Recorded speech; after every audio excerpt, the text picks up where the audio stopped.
সারা বাংলাদেশের মানুষ, মুসলমান, বৌদ্ধ, হিন্দু, খ্রিস্টান সকলে 20 কোটি মানুষ যার যার উপাসনাগারে দেশনেত্রী বেগম খালেদা জিয়াকে দোয়া করছেন এবং আল্লাহ রাব্বুল আলামিনের কাছে শুধু একই কথাই বলছেন যে আল্লাহ রাব্বুল আলামিন এই বর্তমান যে সময়, এই সময় দেশনেত্রী বেগম খালেদা জিয়াকে বাংলাদেশের জন্য অনেক বেশি প্রয়োজন।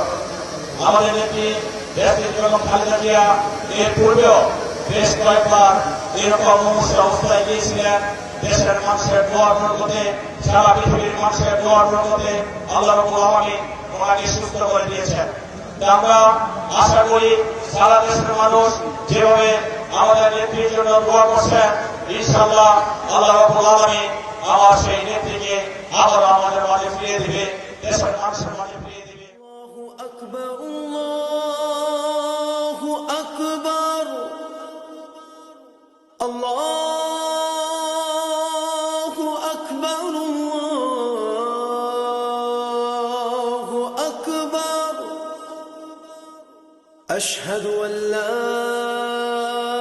ইলাহা ইল্লাল্লাহ।